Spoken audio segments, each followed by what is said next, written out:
Bonjour, bienvenue dans cette nouvelle microcapsule. Aujourd'hui, on va voir l'effet Joule, ses causes et ses conséquences. C'est parti. Premier rappel, le courant électrique dans le conducteur, c'est une circulation organisée d'électrons libres. Ces électrons qui peuvent se déplacer dans la matière sont ceux qui sont en périphérie des atomes, et donc ils vont sauter d'atome en atome.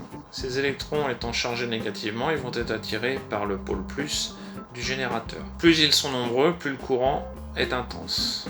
D'où le nom d'intensité du courant. Deuxième rappel concernant les câbles. Donc un câble, c'est constitué d'une arme conductrice qui peut être en cuivre ou en aluminium, et en général il est entouré d'une enveloppe isolante en PVC ou en PRC, issue du pétrole.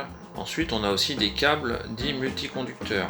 Eux ils sont constitués de plusieurs conducteurs qui sont isolés les uns des autres, et à qui on a donné des enveloppes de couleurs différentes afin de les reconnaître. Par exemple ici vous avez un neutre bleu, une phase marron et une PE vert jaune. Par définition, un conducteur oppose une faible résistance au passage du courant. Si on s'amuse à mesurer une bobine de fil de 100 mètres en 1,5 mm² rigide, on trouve à peu près 1,5 ohm pour 100 mètres. A contrario, un isolant doit opposer une forte résistance au passage du courant afin que les électrons restent dans lame en cuivre et qu'ils n'aillent pas se promener en dehors du circuit, ce qui pourrait être dangereux. Bien qu'un conducteur ait une résistance qui doit être le plus faible possible, il en a quand même une.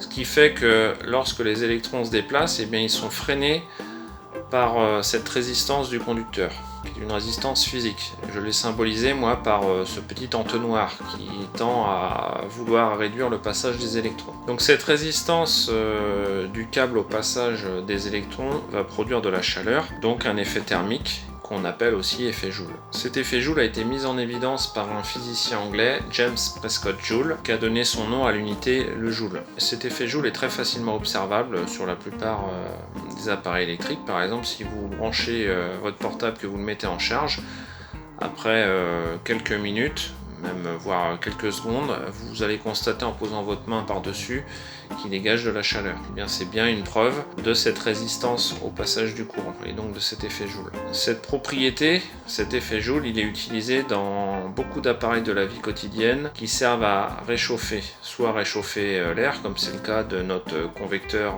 qui est au milieu de la diapositive, ou à gauche et à droite de la bouilloire ou du grille-pain, qui sont des appareils qui sont faits là pour soit réchauffer un liquide, soit réchauffer par exemple du pain, ou griller du pain. Dans les conducteurs, cet effet Joule, qui n'est pas désiré, va produire plusieurs conséquences. Il va entraîner d'abord des pertes d'énergie, donc c'est le cas de EDF.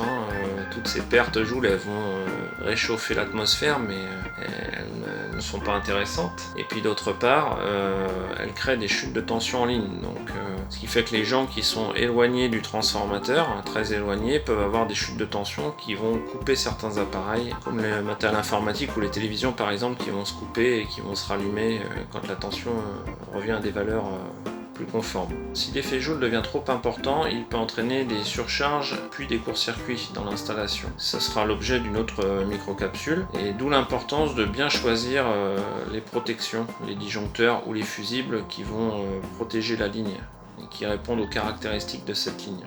Merci d'être resté jusqu'au bout. Comme d'habitude, je vous invite à commenter, liker, partager cette vidéo. Vous pouvez aussi vous abonner. Et puis nous, on se retrouve très bientôt dans d'autres microcapsules pour aborder le thème des surintensités. À bientôt.